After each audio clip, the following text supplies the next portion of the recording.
সমৃদ্ধির বাংলাদেশ গড়তে জাতীয় ঐক্যের ডাক প্রধানমন্ত্রীর, নির্বাচনে জনগণের আস্থার প্রতিদান দেওয়ার ঘোষণা। এক বছরে সড়ক দুর্ঘটনায় নিহত ৭,২২১, বেপরোয়া গাড়ি চালানোকে দায়ী করছে যাত্রী কল্যাণ সমিতি। পদ্মায় সব হারানোর ক্ষত বয়ে বেড়াচ্ছেন রাজবাড়ীর নদী পাড়ের হাজারো মানুষ, ভাঙন রোধে স্থায়ী বাঁধ নির্মাণের দাবি।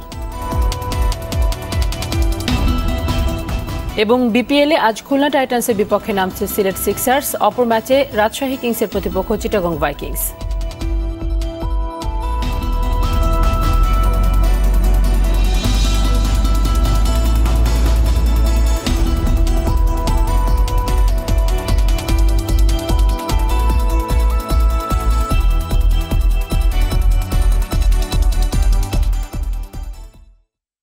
আসসালামু আলাইকুম, সবাইকে স্বাগত জানাচ্ছি RTV সকালের সংবাদে। শুনছিলেন মার্কেন্টাইল ব্যাংক সংবাদ শিরোনাম। পুরো সংবাদে আপনাদের সঙ্গে আছি আমি ফারজানা তানি।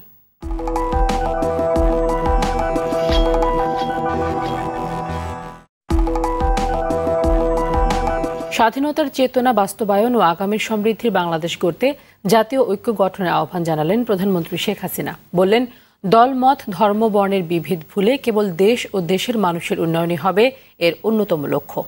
গতকাল সন্ধ্যায় জাতির উদ্দেশ্যে দেয়া ভাষণে নির্বাচনে জনগণের আস্থার প্রতিদান দিতে সরকার দৃঢ় প্রতিজ্ঞ বলেও জানান প্রধানমন্ত্রী। আরও দেখুন মারুফ রেজার রিপোর্টে। দেশবাসী, আসসালামু আলাইকুম। টানা তৃতীয়বার ও মোট চতুর্থবারের মতো সরকার প্রধান হিসেবে দায়িত্ব গ্রহণের পর প্রথমবার জাতির উদ্দেশ্যে ভাষণ দিলেন প্রধানমন্ত্রী শেখ হাসিনা। যারা নৌকায় ভোট দিয়ে আমাদের বিজয়ী করেছেন, আমি তাদের প্রতি কৃতজ্ঞ।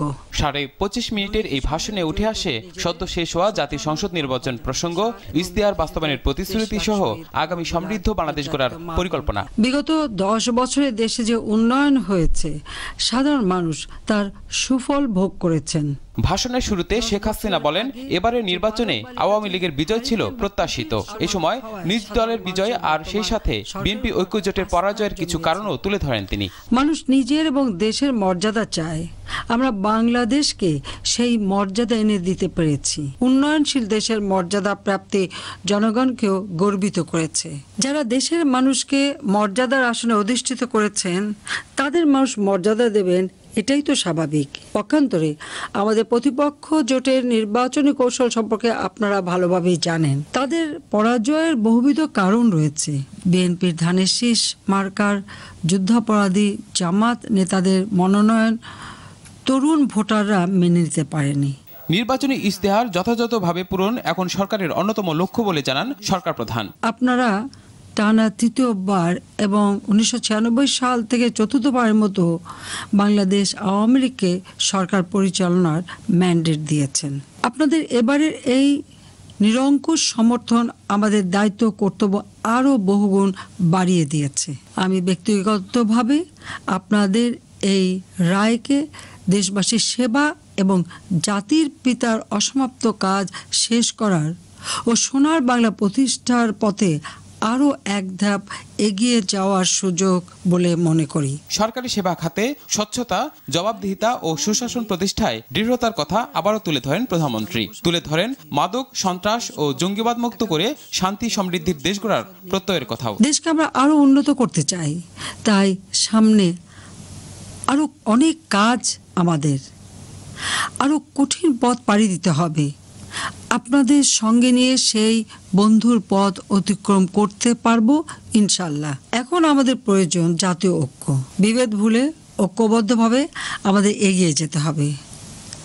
আমাদের ঐক্যের যোগসূত্র হবে মুক্তিযুদ্ধের চেতনা, অসাম্প্রদায়িকতা, গণতান্ত্রিক মূল্যবোধ, সাম্য ও ন্যায় বিচার এবং উন্নয়ন ও অগ্রগতি। সবশেষে জনগণের আস্থার প্রতিদান ফিরিয়ে দেওয়ার অঙ্গীকারও ছিল বঙ্গবন্ধু কন্যা প্রধানমন্ত্রী শেখ হাসিনার কণ্ঠে। আমার উপর আস্থা রেখে যে রায় দিয়েছেন, কথা দিচ্ছি আমি প্রাণপণ চেষ্টা করব সে আস্থার প্রতিদান দিতে। মারুফ রেজা, RTV, ঢাকা। বেপরোয়া গাড়ি চালানো, অতিরিক্ত ট্রিপের চাপ আর অসাবধানতার কারণে সারা দেশে মহামারীর মতো ছড়িয়ে পড়েছে সড়ক দুর্ঘটনা। সংবাদ সম্মেলন করে এমন তথ্য জানালো যাত্রী কল্যাণ সমিতি। তাদের বার্ষিক সড়ক দুর্ঘটনার প্রতিবেদনে 2018 সালে 5,514টি সড়ক দুর্ঘটনায় মারা গেছে 7,221 জন আর আহত হয়েছেন 15,466 জন। এ সময় বক্তারা নতুন আইন দ্রুত বাস্তবায়নের দাবি জানান।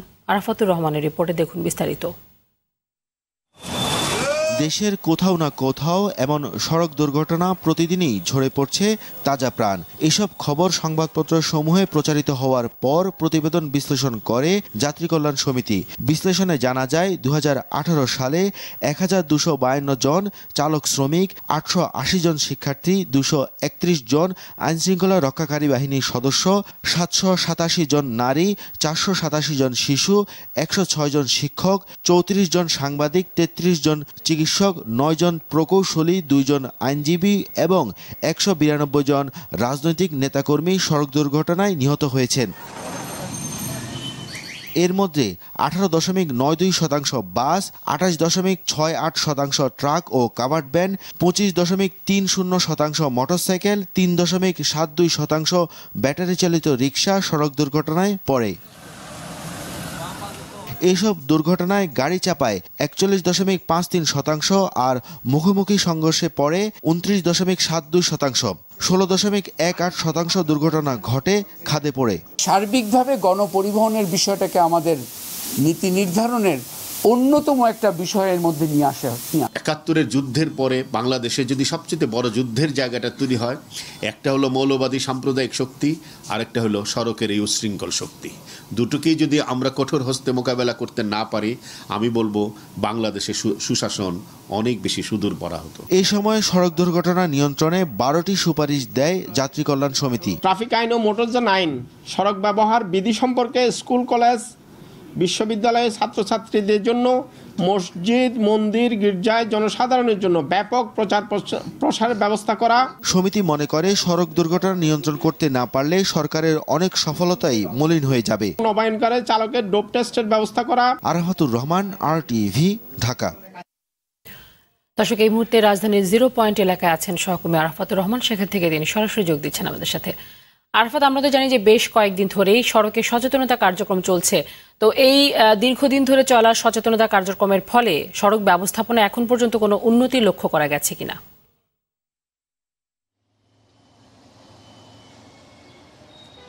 আসলে তানি যদি দৃশ্যমান আজকে শনিবার সকালে যদি আমরা বলতে চাই যে ট্রাফিক পক্ষের যে কোনো কার্যক্রম, সেই জন্য আনুষ্ঠানিক যে কার্যক্রম, সেই কার্যক্রমে যে প্রায়োগিক দিক যদি আপনি বলতে চাই, সে আসলে একটু ঝিমিয়ে পড়েছে যদি বলি, তাহলে একটু কিন্তু বেশি বলা হবে না। কারণ সকাল থেকে ট্রাফিক পুলিশের যে সদস্যদের আসলে যে থাকার কথা, তাদেরকে আসলে এখানে দেখা যাচ্ছে না, সেই রকমভাবে দেখা যাচ্ছে না।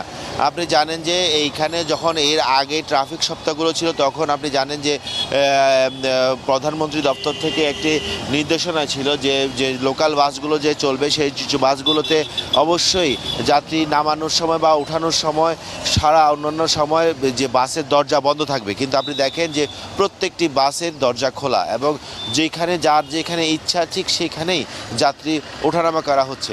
এবং দেখেন যে যাত্রীরা যেহেতু ওঠানামা করা হচ্ছে, সেই জন্য মূল মোড়গুলোতে যাত্রীদের একটি জটলা পাকিয়ে আছেন, যেখানে যাত্রীরা উঠছেন। এবং এই যে খেয়াল করছেন যে যাত্রী একজন দরজায় দাঁড়িয়ে আছেন, আরেকজন যাত্রী ডাকছেন। আরেকটি বিষয় খেয়াল করার বিষয় আছে, যেখানে সে যে মূল সড়কে, ঢাকা শহরের মূল সড়ক, অর্থাৎ আমরা আছি এখন 0 পয়েন্ট এলাকায়, যে মূল সড়কে রিক্সা চলছে। এখন এই যে ট্রাফিক পুলিশ বা ট্রাফিক সপ্তাহ বা পক্ষ, এগুলো করে লাভ কি হচ্ছে? মূল সড়কে পুলিশের উপর দাবিয়ে বেড়াচ্ছে রিক্সা এবং মূল সড়কে রিক্সা চলছে। আপনি দেখতে পাচ্ছেন যে মূল যে বাসের যে দরজা, সেই দরজার উপরে অ্যাসিস্ট্যান্ট দাঁড়িয়ে আছে, যে মানুষ ডাকছে এবং যাত্রীদের উঠাচ্ছে, এবং যার যেখানে ইচ্ছা সেখানেই যাত্রী উঠছে, যাত্রী নামাচ্ছেন। আরেকটি বিষয় এখানে বলে রাখা ভালো যে আমরা অন্যান্য সময় ঢাকাতে দেখেছি যে স্কাউট বা গার্লস গাইডসের সদস্যদের মানুষের রাস্তা পারাপারে সহায়তা করতে দেখা যায়, কিন্তু এই আজকে এখনো পর্যন্ত আমরা এই ধরনের কাউকে দেখতে পাইনি। তানি, আপনাকে দর্শক এতক্ষণ 0 পয়েন্ট এলাকা থেকে সেখানকার সড়কের ব্যবস্থাপনা নিয়ে জানাচ্ছিলেন আরাফাতুর রহমান। চলে যাচ্ছি পরের সংবাদে।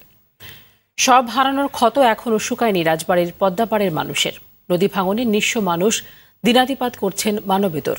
নতুন করে যেখানে ডেরা গড়েছেন তা নিয়েও আছেন শঙ্কায়। আবারও যদি শুরু হয় ভাঙন, ভাঙন প্রতিরোধক স্থায়ী বাঁধ হলেই কেবল শঙ্কা কাটতে পারে নদী পাড়ের মানুষের। খান আলামিনের রিপোর্টে বিস্তারিত ছবি তুলেছেন স্বপন দেওয়ান। এই তো গেল বর্ষার কথা, চোখের সামনেই সব গেছে। বাড়িঘর, গাছপালা, হাটবাজার, স্কুল কলেজ, কোনো কিছুই রক্ষা পায়নি পদ্মার করাল গ্রাস থেকে। বলছি রাজবাড়ী জেলার কথা। ওই দূরেই ছিল নিজের স্বপ্নভূমি, কয়েক বছর আগের কথা। এখন সেখানে চর জাগতে শুরু করেছে, ভাঙছে নতুন করে যেখানে ডেরা গড়েছেন। গত কয়েক বছরে রাজবাড়ীর 5 উপজেলার প্রায় 15,000 পরিবার নিঃস্ব হয়েছেন পদ্মায়। জমি জমা আমাদের এখানে ছিল, সব তো ভেঙে নিয়ে গেছি, আর কষ্টই। এই যে ব্যবহারটা আছে না, ওই ব্যবহার পর্যন্ত আসলে এইখানে চর, এখান থেকে ফসল হইতো। ওই ব্যবহারের ওই পাশে আসছিল গাং, বুঝছেন? ওই গাং যখন ছিল তখন ওখান থেকে ভাঙতে ভাঙতে ভাঙতে ভাঙতে এই পর্যন্ত আইলো। রোদি ভাঙছে, দেখছি রোদি তো দাবা নিয়ে গেছি, খালি দাবা নিয়ে গেছে। গাং ছিল তো ওই জায়গা মেলা দূর, এই গাং ভাঙনে একটা ভাই আমাকে তো যে ভাই করে ফেলাইছি। কেউ একবার ভিটেহারা হয়েছেন, কেউ কয়েকবার। নতুন করে ভিটে গড়েছেন কেউ কেউ, কেউ বা ভাড়া কিংবা অস্থায়ী আশ্রয় নিয়ে সংসার পেতেছেন জীবনের নিয়মে। 20 বছর হয়ে গেল, 3-4 ভাঙা দিছি তো। ওই আমবাড়ির দেশে ছিলাম, যা ছিল তা তো গেছে, একেবারে ওই পর্যন্ত গেছে। এখন আমাদের বাড়ি ঘরে যে বিটে মিটে ছিল সব গেছে, ওই জায়গা বাড়ি করছে। বর্ষা এলে পদ্মা যেভাবে চোখ রাঙায়, তাতে বুক চিন করে ওঠে পাড়ের মানুষদের। 4-5 মাস পরই তো বর্ষা আসছে, স্থায়ী বাঁধ হলেই হয়তো তারা মুক্তি পেতেন। আমাদের এই গাংটা বাজিয়ে দিলে আমরা বাঁচি বাবা। একাদিশে যাই জুটা খাই, বাড়িটা ঘরটা থাকলি ঘরতলা মাথায় দিয়ে থাকবে বাড়ি, পরের জায়গায় কয়েকদিন থাকা যায়। বাইতে দিলে মানুষ অনেকে মঙ্গল, আমরা তো ভাঙেছি তো মনে হয় থিতকুল পাইছি, বাইতে দিলে পরে আরো হাজার মানুষ বেঁচে যাবে, আর ভাঙে গেলে তো সবই গেল। নদীর এপার ভাঙে ওপার গড়ে, এই তো নদীর খেলা। এই খেলায় হাপিত্তিশ বাড়ে নদী পাড়ের মানুষের। রাজবাড়ী জেলাটি পূর্ব থেকে পশ্চিমে 85 কিলোমিটার, আর এই 85 কিলোমিটারই পদ্মা নদীর পাড়ে অবস্থিত। এর মাঝে অতি ঝুঁকিপূর্ণ 4.5 কিলোমিটার এলাকাকে রক্ষার জন্য স্থায়ী বাঁধ নির্মাণ প্রকল্প হাতে নেওয়া হয়েছে। রাজবাড়ির মানুষ বলছেন, যেসব এলাকা ঝুঁকিপূর্ণ সেখানে যদি সেই 4.5 কিলোমিটারের মতো স্থায়ী বাঁধ নির্মাণের প্রকল্প হাতে নেওয়া হয়, তাহলে রাজবাড়িকে রক্ষা করা সম্ভব। খান আলামিন, RTV, রাজবাড়ী। কুষ্টিয়ার মোল্লা তেঘরিয়ায় পুলিশের সঙ্গে কথিত বন্দুকযুদ্ধে হাবিবুর রহমান নামের একজন নিহত হয়েছেন। কুষ্টিয়া মডেল থানার ভারপ্রাপ্ত কর্মকর্তা নাসির উদ্দিন জানান, রাত 1টার দিকে মোল্লা তেঘরিয়ায় ক্যানেলপাড়ায় আমবাগানের মধ্যে একদল মাদক ব্যবসায়ী অস্ত্র ও মাদক সহ অবস্থান করছে এমন সংবাদের ভিত্তিতে পুলিশ অভিযানে যায়। টের পেয়ে মাদক ব্যবসায়ীরা পুলিশকে লক্ষ্য করে গুলি ছোড়ে, পুলিশও পাল্টা গুলি ছোড়ে। পরে ঘটনাস্থল থেকে গুরুতর আহত অবস্থায় একজনকে উদ্ধার করে কুষ্টিয়া জেনারেল হাসপাতালে নিলে চিকিৎসক তাকে মৃত ঘোষণা করে। ঘটনাস্থল থেকে 800 পিস ইয়াবা, একটি বিদেশি পিস্তল, 2 রাউন্ড গুলি ও 2টি ম্যাগাজিন উদ্ধার করা হয়েছে। এ সময় পুলিশের 4 জন সদস্য আহত হয়েছেন। নড়াইলের লোহাগড়ায় কয়েক বছর ধরে মধুমতি নদী থেকে মাটি ও বালু তুলে নিচ্ছেন অসাধু ইটভাটা মালিকরা। এতে প্রতি বছর ভাঙনের শিকার হচ্ছে নদী তীরের মানুষ। অবৈধ এই কর্মকাণ্ড বন্ধের দাবি জানিয়েছেন স্থানীয়রা। নড়াইল প্রতিনিধি মোস্তফা কামালের সহায়তায় সুরাইয়া মনির রিপোর্ট। 2017 সালে মধুমতি নদীর পাড়ে মেসার্স মোল্লা ব্রিক্স নামে এই ইটভাটা চালু করা হয়। অভিযোগ আছে, নদী থেকে অবৈধভাবে মাটি ও বালু তোলা হয় এখানকার ইট তৈরির জন্য।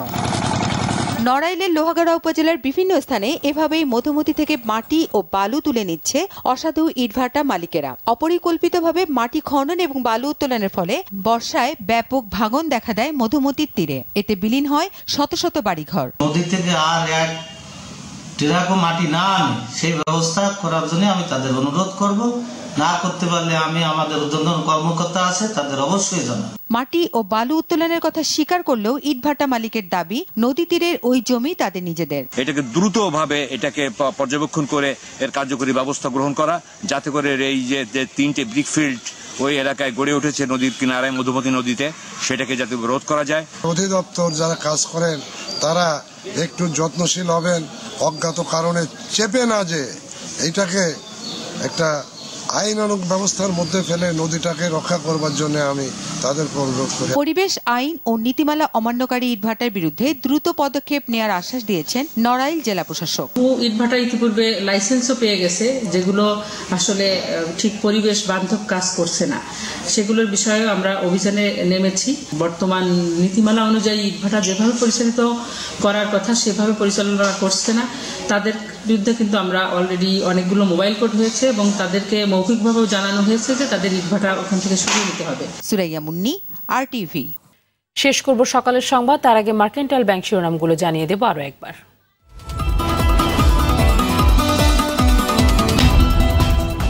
সমৃদ্ধির বাংলাদেশ গড়তে জাতীয় ঐক্যের ডাক প্রধানমন্ত্রীর, নির্বাচনে জনগণের আস্থার প্রতিদান দেওয়ার ঘোষণা।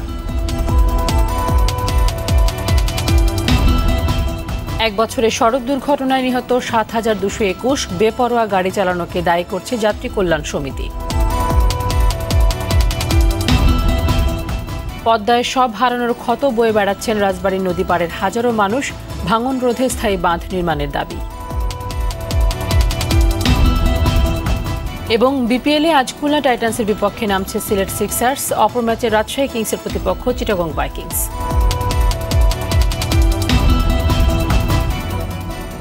সকালের সংবাদ এই পর্যন্তই। RTV সবশেষ সংবাদ জানতে যে কোনো মোবাইল ফোন থেকে 24141 নাম্বারে ডায়াল করুন।